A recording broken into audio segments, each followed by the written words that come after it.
Hi, Assalamualaikum. It's biology time with me, Teacher Adrena. How do you feel today? Good or bad? I hope you are doing fine. And I hope you are happy always with your loved one.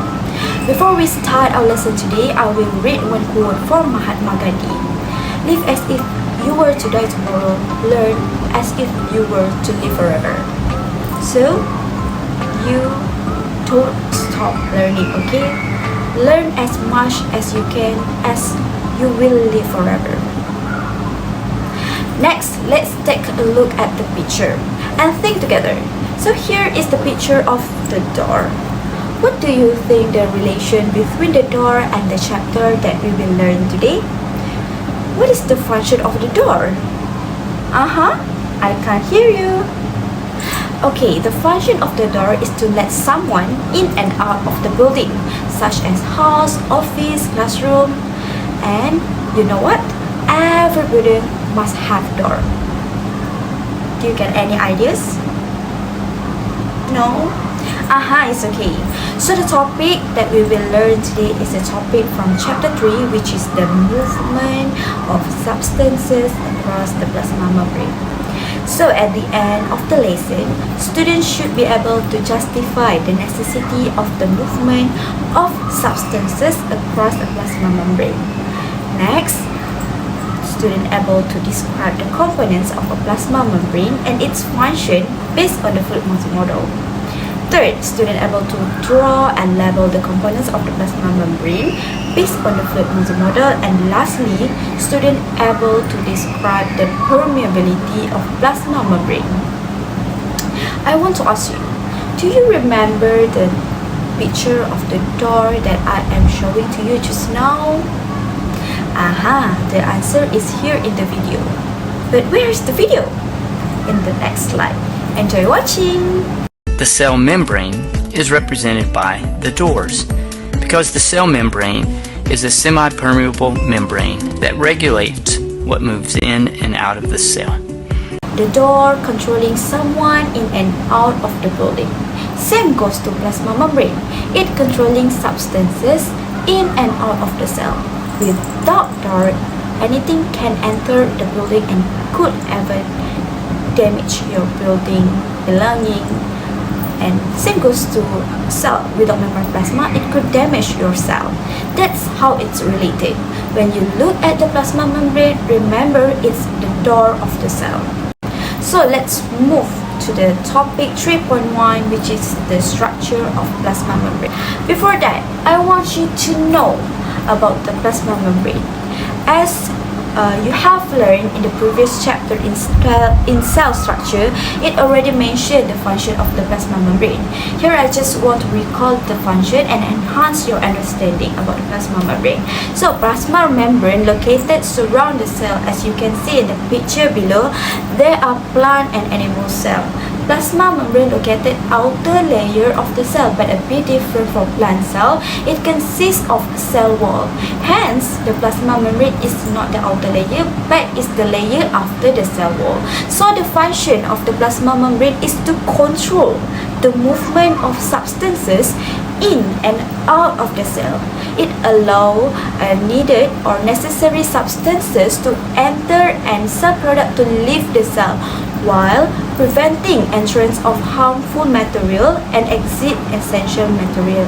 It also considering protecting the cell as well. So next we will move to the necessity of movement of substance across the plasma membrane.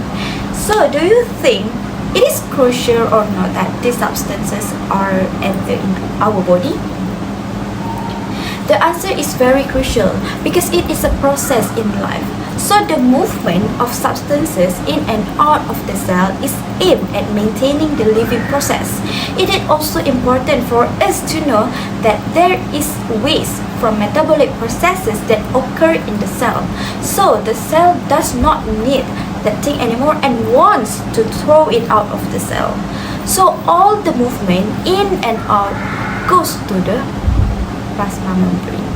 So damage to the plasma membrane will impact the cell. When the plasma membrane ruptures, Solutes from outside will enter and might damage the cell organelle, resulting in cell death. The cell would be destroyed if it could not longer sustain itself. If the door of your house is broken, the thief could enter your house and damage your property, right? So when the plasma membrane less effectively function, it could allow harmful substances and may cause damage to your cell. That's how it's related to the real life. Next is the structure of the plasma membrane. Okay, now let's first overview what components are in the plasma membrane. So, there are phospholipid bilayers, glycolipid, glycoproteins, chain proteins, carrier proteins, and cholesterol. Each plays an important role in the process of controlling the movement of material in and out of the cell. So, the structure found in phospholipid bilayer is hydrophilic head and hydrophobic tail. Why is it called a bilayer? Because it has two layers, up and down. The upper layer faces the extracellular fluid, meanwhile the lower layer faces the cytoplasm. What is the difference in characteristic between hydrophilic and hydrophobic? So, hydrophilic is said to be water-loving, like and love water so much. When you love someone, you will attract to them. Same goes to hydrophilic head. Love water and attract to water. So, when it likes water, it must be soluble in water. But it do not like lipid, so it cannot soluble in lipid. It also categorized as polar. As for hydrophobic, it's water-faring, which is very afraid of water. It doesn't dissolve in water and it could dissolve in lipid. It is categorized under non-polar. So that's the difference. Okay, there are several types of proteins that are embedded within the membrane, fully or partially. The protein is widely dispersed between phospholipid bilayers. So we will learn about these two proteins first in today's subtopic, which are carrier protein and chain protein. Here is the clear figure below of where this protein is widely dispersed on the plasma membrane. The round blue line are protein. Okay, next, let's differentiate between chain protein and carrier protein. Based on the appearance of the level in the diagrams, we can easily distinguish which is a carrier protein and which is a channel protein. Channel protein, as you can see, there are channel passage or lane to allow on small molecule and ion to pass in and out of the plasma membrane. Next, the carrier protein is responsible for bringing large molecule in and out of the plasma membrane. So below is the difference. Channel protein transport molecules or small molecules and ion, go down the concentration gradient, open the center and can be gated. Meanwhile, carrier protein transport large molecule down and up the concentration gradient and change their shape to allow molecule to pass through the membrane. Next, we have proteins and lipids which are attached to the carbohydrate chains. Okay, carbohydrate chains that attach to lipid we known as glycolipid. Meanwhile, carbohydrate chain that attach to protein we known as glycoprotein. Both of the functions are the same. They act as a receptor to hormone. For example, insulin. It stabilizes the membrane by forming hydrogen bond with water molecules and function as such antigens for cell identification. Next, there is another lipid known as cholesterol. The function of cholesterol plays an important role in increasing the stronger and flexibility of the plasma membrane. It is also less permeable to water-soluble substances such as ion. So now, let's take a look at the video of the movement, how the substance move in and out of the plasma membrane in the next slide.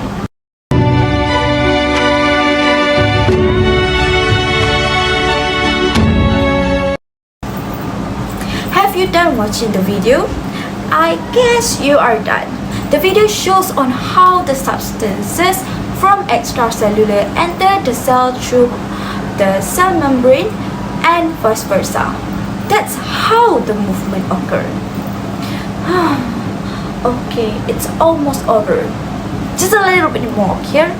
Permeability of the plasma membrane. Okay, let me first explain the definition of permeable and impermeable. Permeable, a substance that can pass freely through the plasma membrane. Meanwhile, impermeable substances are unable to pass freely or unable to pass the plasma membrane at all. Some molecules cannot pass through the plasma membrane, but with the help of carrier protein or channel protein, they can pass through it. So, I want to ask you, what do you think the permeability of the plasma membrane? The plasma membrane is selective permeable. It is because the plasma membrane only allows certain substances to move freely through it. Other substances may need help from the protein to pass through it, or it cannot pass at all. It chooses to release any one or not. The phospholipid bilayer and protein function to determine the membrane permeability towards specific substances. So in conclusion, what you have learned today? So we have learned about what is plasma membrane, where is it located, the function of the plasma membrane, to allow substances move in and out of the cell, and every component of the plasma membrane has their own function, which is firstly the protein channel and protein carrier helps the substances that are unable to move freely through it, and the glycoprotein, glycolipid act as antigen for cell identification, cholesterol act as to strengthen the phospholipid bilayer, and also the hydrophobic tail, which is love water and hate water, and that's it we have learned today. So as you already know that plasma membrane permeability is selective permeable because it allows some substances and don't allow substances. It select the substance that they want to allow and they do not want. So I think that's all for today's topic, which is movement substances across the plasma membrane. But don't be happy yet because I have homework for you. Let's scan this QR code. I want to test your understanding of what we have learned today. So happy answering, my dear student. Thank you all. Oh, before that, do you understand what I'm teaching you about? If you have any question regarding this topic, you may contact me. Okay, thank you. Bye.